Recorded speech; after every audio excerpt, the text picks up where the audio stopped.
नमस्कार, जिंदगी का सफर चैनल में आपका स्वागत है। आज लगभग 5 महीने से 75 वर्षीय कौशल जी आंखों के दर्द से काफी जूझ रहे थे। उनकी हिम्मत हार रही थी। ऐसा नहीं कि कौशल जी अकेले थे। अच्छी खासी प्रॉपर्टी थी और 2 जवान बेटे और बहुएं भी थी। पोता पोती भी थी। हाँ, बस उनकी पत्नी दुनिया छोड़कर चली गई थी। कौशल जी आज 5 महीने से बेटों को कह रहे थे, डॉक्टर ने लिख दिया है कब से मेरी फाइल में कि मुझे आंखों का ऑपरेशन करवाना बहुत जरूरी है। सुना है चित्रकूट में आंखों का ऑपरेशन कम पैसों और अच्छे से होता है। मेरे एक दोस्त ने चित्रकूट से करवाया है, लेकिन दोनों बेटियों का कहना था कि आंखों का ऑपरेशन कौन करवाए। पापा की आंखों का ऑपरेशन वही करवाएगा जिसके हिस्से में ज्यादा पैसे, ज्यादा प्रॉपर्टी, वरना हम अपना घर से क्यों खर्च करें। यही बात लेकर दोनों बेटे आपस में झगड़ा कर लेते, लेकिन कोई भी तैयार नहीं था कि पिता का ऑपरेशन करवाने चल दे। कौशल जी हार चुके थे। इस उम्र अवस्था में वह अकेले घर से कैसे जाते। गांव पड़ोसी भी कई बार कह चुके थे, कैसे तुम्हारे बेटे हैं, इनको किसी चीज की कमी नहीं छोड़ी। फिर भी यह दोनों अपने पिता की आंखों का ऑपरेशन नहीं करवा रहे। कौशल जी को अब आंखों से धुंधला दिखने लगा था। एक आंख में सफेद परत भी आ गई थी। कौशल जी काफी परेशान। अब जब भी वह घर से बाहर निकलते, हाथ में छड़ी या दीवार का सहारा, हर चीजें उन्हें धुंधली दिखाई देती।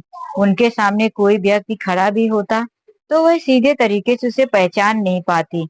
जब उसकी आवाज सुनते तभी अंदाजा लगाते कि यह वही व्यक्ति हो सकता है। कौशल जी सुबह ही टटोलते हुए दीवारों का सहारा लेकर अलमारी खोलते हैं। उस अलमारी में उनके आंखों के इलाज के जो भी चेकिंग के पेपर थे सब रखे थे। वह उसे लेकर दीवालों का सहारा छड़ी पकड़कर बाहर आते हैं। बेटा, तुम दोनों क्यों नहीं सुनते? सिर्फ 1 महीना बचा है, डॉक्टर ने कहा था। 6 महीने के अंदर ऑपरेशन करवाना जरूरी है। आंखों का ड्रॉप भी कई दिनों से खत्म हो गया है। अब तो मेरी आंखों में दर्द और सिर भारी रहने लगा है।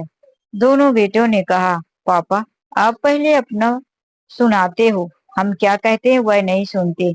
आप हिस्से का बंटवारा कर दो। जिसके ज्यादा हिस्से में जमीन या पैसे आएगा वही आपकी आंखों का ऑपरेशन करवाएगा। कौशल जी ने कहा, मेरे पास जो कुछ भी था सब तुम दोनों को दे दिया है। आज तुम्हारी माँ जिंदा होती तो मुझे यह दिन नहीं देखना पड़ता। लेकिन दोनों बेटे तो अपनी जीत पर अड़े थे। उनकी आंखों का ऑपरेशन करवाने को कोई तैयार नहीं था।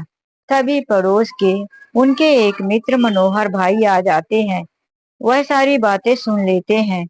मनोहर भाई कहते हैं, कौशल भाई, यह सारी तुम्हारी प्यार और अपने बेटों को छूट देने का नतीजा है, वरना ऐसे नालायक बेटों को तो एक कौड़ी के लिए तरसा देना था। वह गुस्सा हो गए। दोनों बेटों ने सुना कि पड़ोसी हमें ऐसा कह रहे हैं।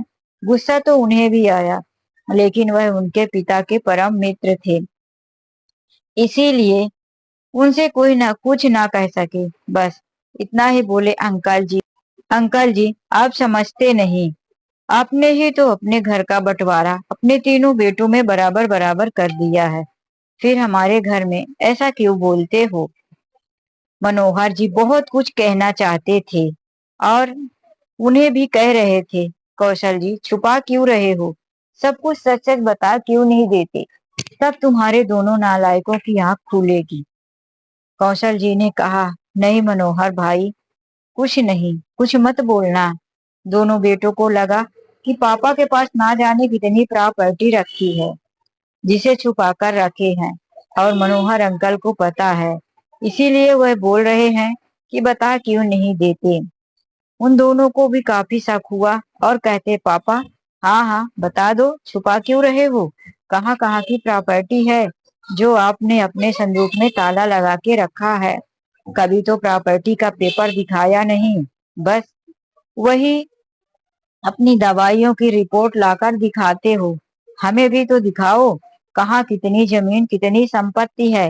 हम अब बड़े हो गए हैं, जिम्मेदार हो गए हैं। हमारा फर्ज बनता है कि हम सब कुछ जान लें। मनोहर जी दोनों की तरफ देखकर कहते हैं, हाँ जान लोगे। अपने पिता को इतना परेशान मत करो। देखो, तुम दोनों इनका इलाज करवा दो। आज कौशल जी की तबीयत ठीक नहीं लग रही थी। अपने बेटों से कहते कहते हुए थक चुके थे। अब उनका बिल्कुल दिल टूट चुका। कमजोरी अलग, आंखों का दर्द। उनके सीने में अचानक से दर्द उठा और वह वहीं धड़ाम से जमीन पर गिर गए।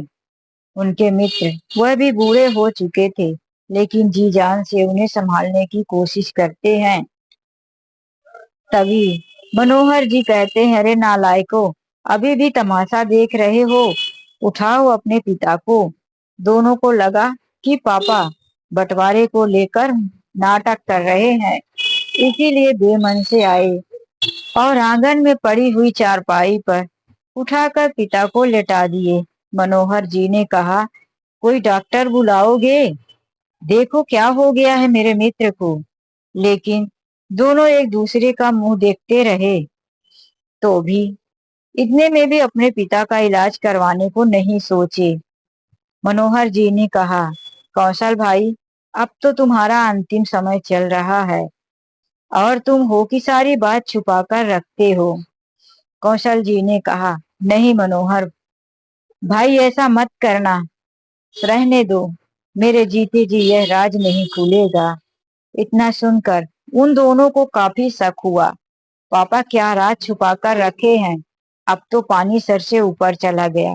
पिता के लिए दवाई मंगवाना, डॉक्टर को बुलाना, यह बात दूर थी।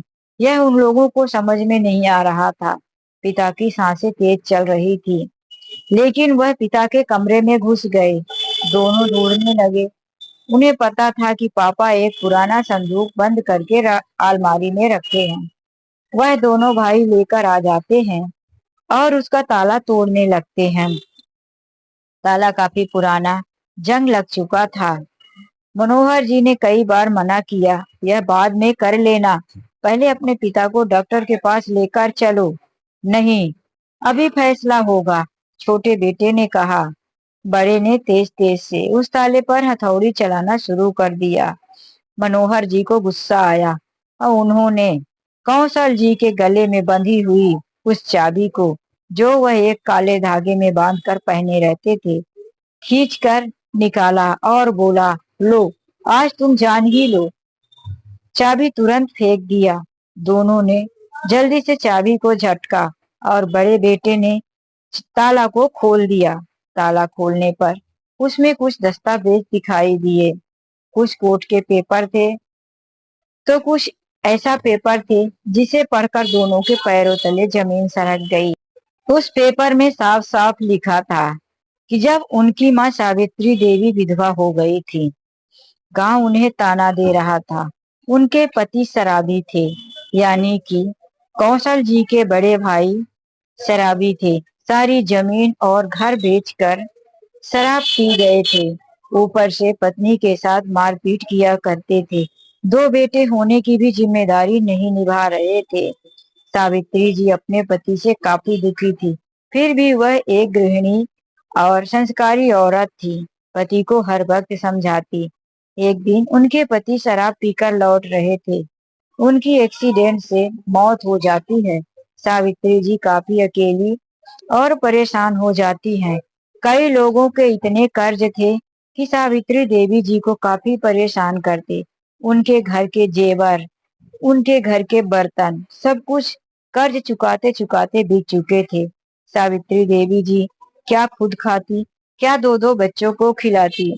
एक बेटा उनका 7 साल का था, तो एक 10 साल का था। दोनों अभी नाबालिग थे।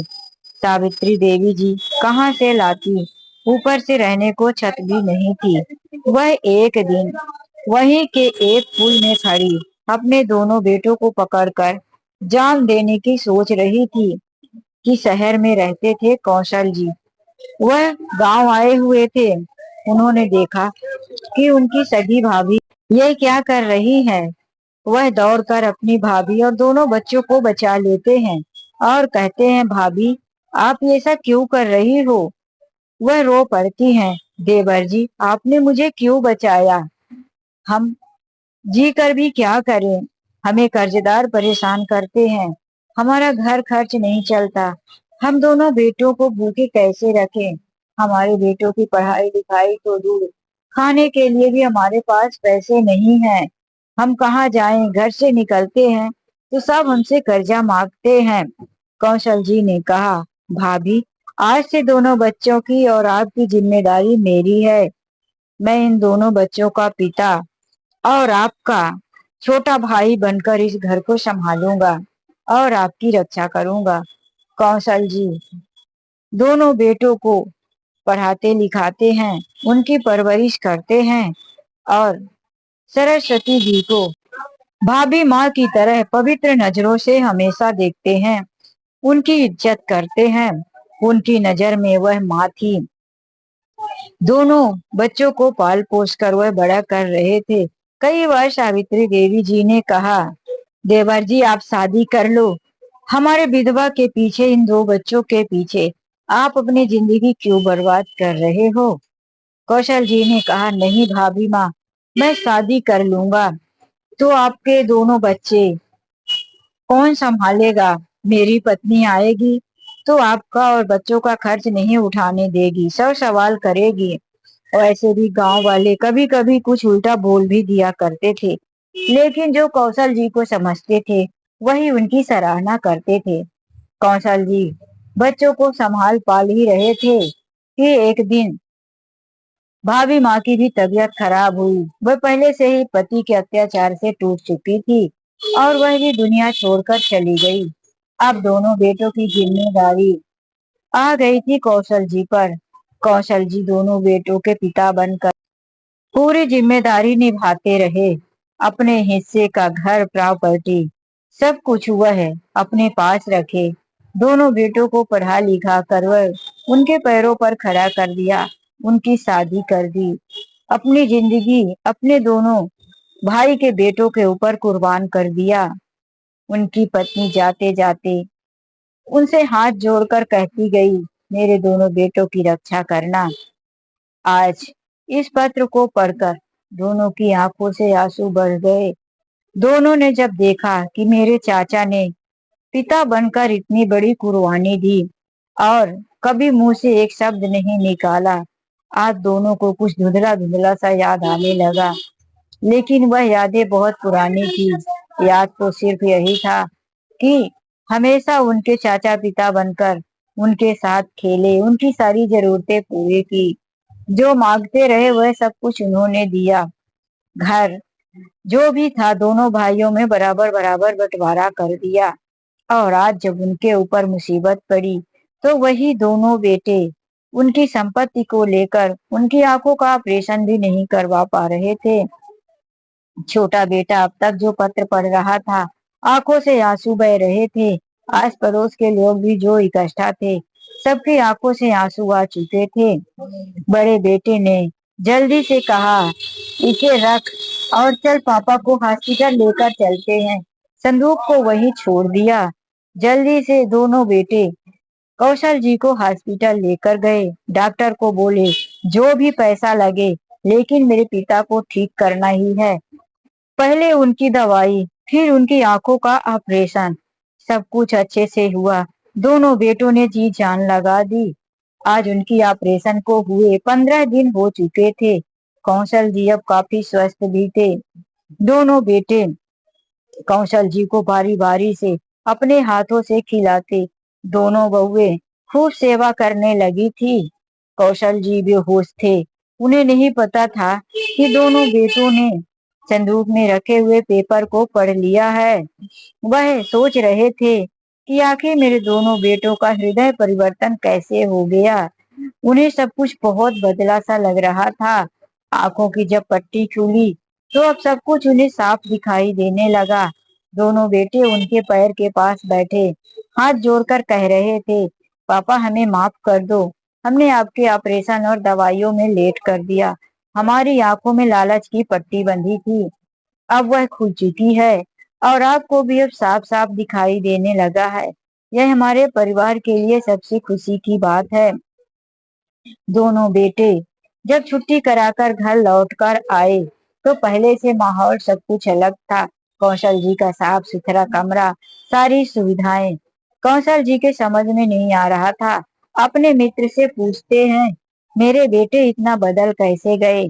उनके मित्र ने नहीं बताया कि यह तुम्हारे दोनों बेटों ने उस पेपर को पढ़ लिया है, क्योंकि वह उस समय पर बेहोश थे और जो कुछ भी हुआ था उनकी बेहोशी में हुआ।